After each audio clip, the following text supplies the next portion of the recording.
Hey, we'd like to take a minute to thank our sponsor, iZotope, makers of software and plugins for audio repair, mixing, and mastering. We use iZotope products here at the High Gain. It's an important part of how we've been able to bottle pure podcast gold week after week. And guess what? iZotope offers 1 free month of Music Production Suite Pro, which has all the tools you need to mix, master, and repair audio. Also, you can get 10% off all other software using the promo code FRET10. That's FRET10.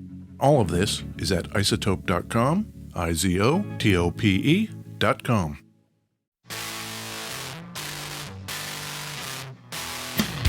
Hey, this is Ed Peterson. And this is John Kiltica, Ed. Hey, John, it's the High Gain Podcast. It is the High Gain Podcast yet again. Yeah, we talk about guitars. We tend to do that. We talk about pedals sometimes. Yes. Amps, basses. Yes. You know, music stuff. Yeah. Yeah.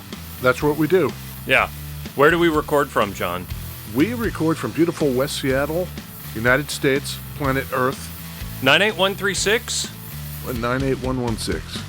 Man, we are like 3 blocks from each other, and that's just enough to pop the zip codes. Yeah. You know what I'm saying? I know what you're saying. Yeah. That's a pretty grungy-looking guitar, John. It is a pretty grungy-looking guitar we've got today, Ed. Yeah. We've never done one of these. Do you know about the grunge? You and I are both of that age.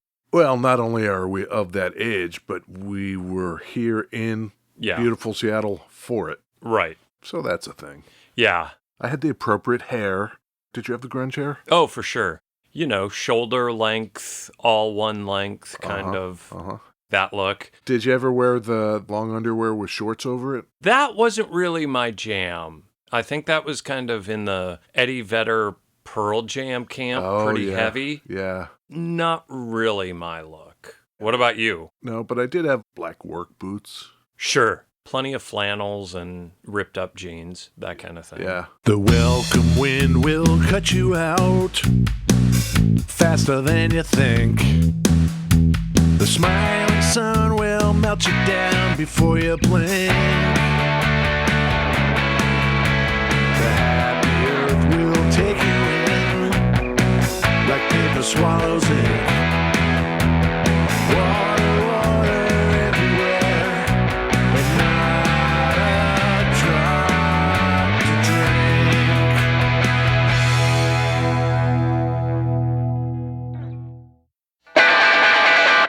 Beverages. Beverages, Ed. Was that a JFK original? This is a JFK original beverage song. Yeah. I didn't get all of the lyrics. I got water, water everywhere, but not a drop to drink. I got other ones, but I don't remember what they were. I was thinking about 2 things. Okay. Water, water everywhere, not a drop to drink. Yes. That is a Samuel Taylor Coleridge poem from the 1700s. Rhyme of the Ancient Mariner. Sure, I've heard of that. Yeah, that's where that comes from. Long story short, dude's on a ship and they go through a whole bunch of troubles. The ship sinks, but he lives. And he's in the ocean. Yes. And can't drink any water. Right. Okay. But what I thought was, I'm going to flip this Ed style.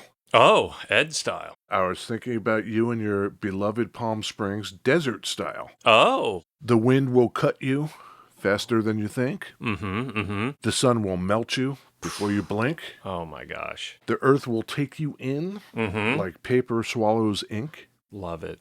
Water, water everywhere, not a drop to drink. Yeah. It's a cautionary tale. Yeah. We were just talking about it. Before you hit the record button, I was telling you again that I'm just eyeballing land in the desert. Yeah. Literally thinking about buying like 20 acres in the middle of the fucking desert. Well, now you know you got to be careful. Right. How do you stay hydrated out there? Middle of nowhere. Exactly. Yeah. What are you drinking? I got a cup of coffee, JFK special coffee. Yes. And I brought a little Rambler sparkling water. Rambler? Rambler sparkling water. What's that about? Out of Austin, Texas.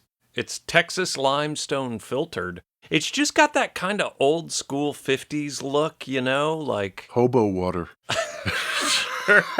You know, you've got the stick and all your belongings. That's right. in a handkerchief. Yeah. That kind of thing. I think it goes to the Texas Park and Wildlife Foundation. Oh, that's nice. That seems great. Yep. Some dude with a super strong design background got sick of his tech bro job, designing tech bro stuff, Yeah. and decided to design a water can. I think he did a great job. That's better than designing an app that folds your socks or something. Sure, maybe.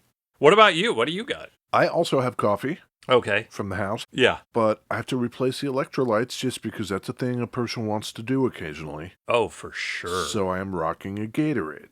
I guess that's important. I've been drinking protein shakes recently, Yeah. and one of the things that supposedly is important, amino acids? What the fuck are those? And some guy, some nutrition dude was like, oh, you need some BCAAs, Ed. That's what you need in your diet, so add BCAAs. I'm like, okay, so I went and bought this bucket of branch chain amino acids, and it's some filthy powder. It's terrible. Yeah. This, Ed, Yeah. is a Fender Jag-Stang. That is the Kurt Cobain. The Kurt Cobain Fender Jag-Stang, the new one. The new one, what does that mean? That means we have seen this before, and today I'm going to tell you about it. Can I ask a couple questions and then you can start telling me about it? Oh, hell yeah, Ed. Okay. Did the original come out when he was still alive? No. That's what I thought. He had the prototype. Okay. It was in his possession for the In Utero tour. Okay. Reports vary as to how much and at what shows along the tour he actually played that prototype. Some shows he played it the whole time, others not at all. He was mercurial that way. This thing is configured primarily as a mix between a Mustang and a Jaguar, of course, Jag-Stang. It has a humbucker in the bridge and a single coil in the neck, and it has the two switches we've come to expect from Mustangs, one for each pickup. In the middle, they're both off. To the left or the right, they're both on. However, if you have them set oppositely, as I do now, they're out of phase. You want to hear what in phase sounds like? I think the people should hear what in phase sounds like. I don't think the Mustang should ever be played in phase, or the Jag-Stang. That is one of the best parts about the Mustang, those switches. I'll go back to out of phase. I really don't know the history of this guitar at all. And when you say it's a combination of the Mustang and the Jaguar, it looks like both and neither. He took a Polaroid of a Mustang Okay. and a Polaroid of a Jaguar. And then he just cut each of those Polaroids in half and taped them together. And he sent that to Fender. Make one of these. I'm assuming the ass end of it is the Jaguar, right? Yeah. And the front end is the Mustang. Yeah. And so I think to the degree that you're noticing that the shape isn't exactly Jaguar-like, Yeah. that's probably how it came out in the mix when they made him that prototype. Because it's like really narrow in the waist Yeah. with a big old butt.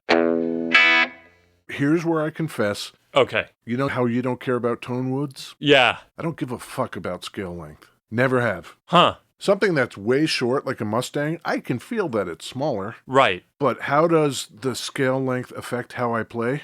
I'm not sure it does or ever has. I probably would have thought that until I realized, oh no, it matters a lot. I have guitars in all different scale lengths, and for how I play, I don't seem to care. Yeah. Unless I'm carrying a whole lot and then subconsciously pushing it down till it turns into an ulcer sometime later. Yeah, because you just switch back and forth between like your P bass and your short scale Abernathy. Yeah, what sound do I want? Yep. I want that sound now. Yep. Scale length? I don't care. Yeah.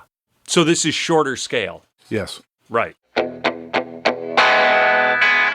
So that prototype that they made for him, Uh-huh. they put a Fender Texas Special in the neck. Okay. This is 1994. And they put a DiMarzio H3 humbucker in the bridge for him.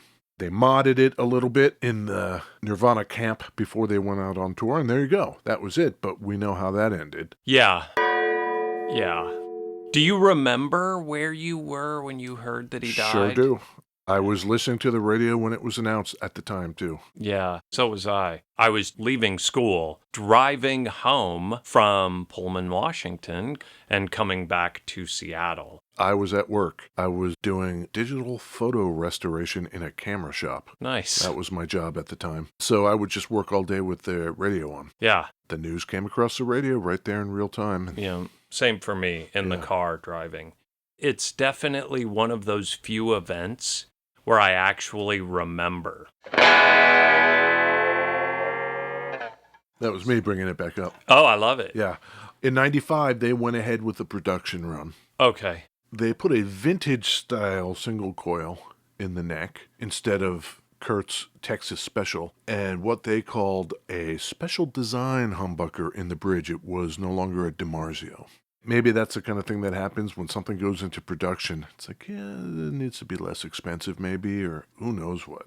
It had all the other stuff that you would expect, the on-off switches that can be in or out of phase. The dynamic vibrato bridge is basically the same as you're going to find on a Mustang. Yep. 24-inch scale neck. Yes. Which, at that point, 1995, Fender made as an exact replica, dimensionally, of Cobain's. Cobain had a favorite neck he liked to play. Oh, and they literally copied that neck, you mean? Yes. Oh. Yeah. A favorite neck on one of his Mustangs. Okay. They made the neck match it. Cool. And so that was 1995, but it only lasted 6 years. They discontinued it in 2001. Yeah, okay. Let's see what we got here, Ed. I am out of phase and I have the treble all the way up. Let's turn it down. That's a little kind of quacky? Would we say quacky? Yeah. What do you got going on there? That's just, Tone rolled all the way down. Oh, I see. Both pickups on, out of phase. Let's go Got in it. phase. Let's go just neck. Yeah. You could do a little grinding. If we put that tone like more in the middle, both pickups in phase.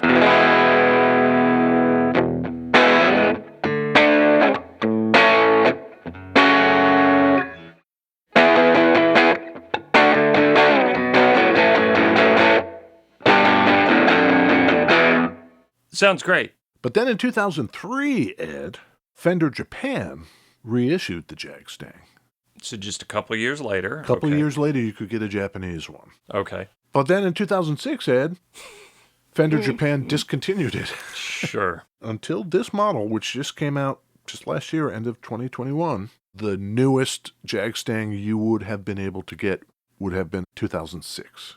Do you have a listing over there of the various colors that came out throughout those runs? I am pretty sure that it was just the two colors. This kind of Fiesta red and the blue. And even now, 2021, that's what you get. It seems like this would be very cool in the competition orange. But the way the body is cut, there's hardly room for it. I don't know if it would actually fit. The competition stripe might not fit on that limited real estate. I wonder what would happen if you put a competition stripe parallel to the bridge. Oh, just straight up and down. Yeah, so when you're standing up playing it, it's vertical. Right. Yeah. Out of phase. That's the way to go. I think on the decisions for this guitar, going with the Mustang bridge. Yeah. Very smart. It's more the simplicity for me. They have newer revs of the Jaguar where they have the dumbed down control set where it's just the 1-3 position. And it's like, I hate that. Yeah, don't do that. Not into that. Yeah. I understand wanting to not be complicated, but then there's the mistake of going too far the other way. This is the perfect happy medium. Go with the Mustang because it's probably just the perfect controls anyway. So they reissued this in 2021 as a 30th anniversary commemoration of Nevermind. Oh, okay. It's made in Mexico, and it's really put together pretty well, I think. It's not a Squire. It's an actual Fender. It's an actual It's Fender. got the big headstock. The 70s That's great. headstock, yep. You want to try something, Ed? Ooh, okay. Let's see how it compares to a 1974 Mustang. Oh, yeah? Ed, this is a 1974 Mustang. Only difference is this is 2 single coils as opposed to having a humbucker in the bridge. Which I would say is a pretty substantial difference. Yeah. I am set to the out of phase position. Let's do it. 1974 Mustang.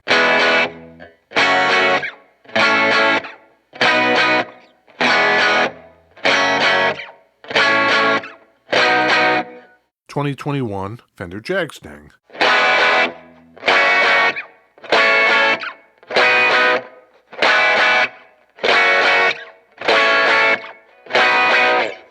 What do you think? I think that's a pretty substantial difference in tone. The Jag-Stang is it brighter? It's more aggressive. Yeah. For sure. Yeah. Saying the only difference is the humbucker is kind of underselling the difference in a humbucker's tone in the bridge and a single coil in the bridge. Maybe we should say the primary design difference is the addition of the humbucker in the bridge. Sonically, I think you're right. That contributes. That blind taste test style. I mean, this is not totally blind because I'm watching you play the guitars. Yeah. But I definitely have in my brain what the 2 guitars just sounded like. And I will say I like the Jag-Stang better tonally. Right. There's something that gives me an upset stomach about seeing a humbucker in an offset, But tonally, it's just better. Let's see if we can narrow that difference down. I'm going to turn the neck pickup off. Mm-hmm. I'm going to put the tone in the middle. And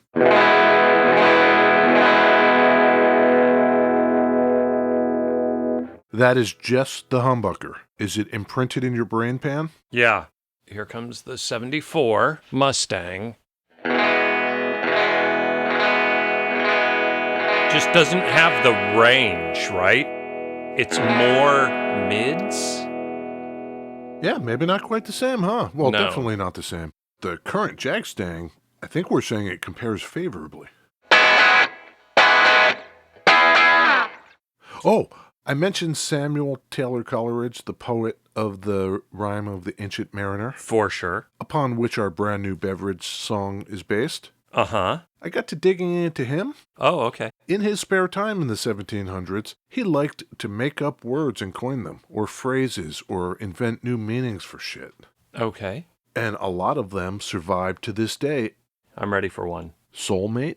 Oh, that's great. Suspension of disbelief. Wow. He was this nutty cat back in the 18th century that wrote great poems, but also liked to play with the language that way. Soulmate is pretty good. Yeah. Way to go, Sam. What's he up to these days? I don't know. He's probably writing poems or something. Cool. Oh. Did we lose him? Yeah. It's still a little fresh in my mind. I don't know if I want to get into it. When did we lose him? 1834. Okay, you were going to talk about this. Pros and cons. What do I like about this guitar? I like offset. Yes. Pro. I like Mustang hardware. Pro. Yes. You could probably even put a mastery on this thing. I'm sure it's compatible. 70s headstock. Pro. Yes. I like the tone of the pickups. This is all stuff I like about this guitar. What's kind of in the weirdo con column for me? Yeah. For this one, the one you're holding, Uh-huh. I've never been a big Fiesta Red guy. I wish there was a competition orange, or at least just an orange I think would be rad. I wonder if that's a thing that we might see in some future iterations. I mean, it only came out just last year. Right. Pearloid pickguard, not into it. Yeah, it's not my thing either. Not into it. This guitar is just begging to be beat to hell. Yeah. This guitar will look so much better when some 17-year-old kid buys it and just like accidentally drops it on the ground and it's just got a few nicks and scratches and just put some stickers on it. Yeah. All of that. This is, we should say, brand new guitar. Yeah. We got it from our friends over there at thunderroadguitars.com. Oh, yeah. Uncle Frank. Yeah, Uncle Frank and the boys. What's he doing? Uncle Frank went to the Amigo guitar show in Southern California, came back with about 50 or so guitars. That is a few guitars. Couple few. Overall thoughts, John. What do you think of this thing? Overall thoughts, I think it plays and sounds better than I thought it was going to. Okay. The Mexican factory is really getting pretty good. They're doing some good work down there. if you were the person out there buying a guitar because you want it to increase in value, well, maybe you don't buy something from Mexico if that's purely what you're looking for. I gotta wonder, though. Think Maybe, about yeah. the stuff in the early 80s that was made in Japan, because Fender didn't have a factory in the U.S. yet Yep. after they got bought. Yeah, I'm sure at the time everybody's thinking, Japan? What the hell? right. But now it's well known that some of those early 80s Fenders from Japan are badass. So now, as the Mexican quality goes up, is that what we're going to be saying? Maybe so. 2020's Mexico got dialed. Yeah, that would be great. So have these all been import guitars, all of the Jag-Stang models? They have, yes. Okay. Since the very first. There is a Fender Kurt Cobain Jag-Stang left-handed on Reverb right now. One of the new ones. Oh, I would like a left-handed Jag-Stang and then just flip it and play it upside down. That silhouette upside down, I'm flipping this upside down for Ed to look at. that is the move. This looks so much better this way. Oh my God, I love it. You gotta try it. Try and decide.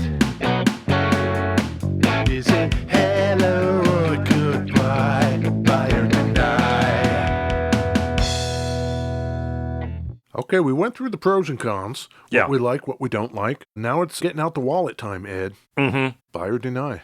Deny. Deny. I'm a man of principles, John. Oh. They just are very Fluid. fluid. Exactly. Thank you. Thank you. I would not buy one of these today in red, the guitar you're holding. No. Okay. I would very much be interested in one of these guitars on Reverb that's maybe like beat up, that's had some of the miles put on it for me. Right. One of those early Japanese ones that some kid beat the hell out of. Right. I'm very interested in buying one of those. What about you? I would not buy it. Deny. Oh my God, the double deny on this thing. That's crazy. What's your reasoning? It's just too much melded to Kurt Cobain for me. I guess I just don't feel like walking around with Kurt Cobain around my neck. Yeah, I don't know. Yeah, that time frame, early 90s grunge, like you said, we were here, we were living here, Yeah. and that's when I started playing guitar. And I learned so many of those Nevermind and Bleach riffs on guitar. Yeah. I don't know. I have like a super soft spot for that era of grunge. I listened to all of it and I learned a lot of that stuff, but Too much? too much for me, I guess. It has nothing to do with the design or the quality of the build or the sound of it. Yeah. All of which I would tell the viewer looking to buy one of these or not are a plus. If you're trying to figure out whether to actually buy one, viewer, buy it. Yeah. Me personally, I'll pass. Yeah. Well, does any of that make sense, viewers? So you can buy a guitar because you like the things it was played on. Yep. But maybe you don't want it because it looks, I don't know. This is also, your mileage may vary. Yeah, maybe that's not for everyone. Right. So we're going to put pictures of this thing on the web, On the internets. on the internets, on our website, on all our socials. Yeah. Maybe you go take a peek. I think that'd be a real nice thing to do. Yeah, and maybe look into these. These are great guitars. Yeah. Even though John said deny. Jeez. I only said deny after you said deny. Okay. Okay, bye. Okay, bye, Ed.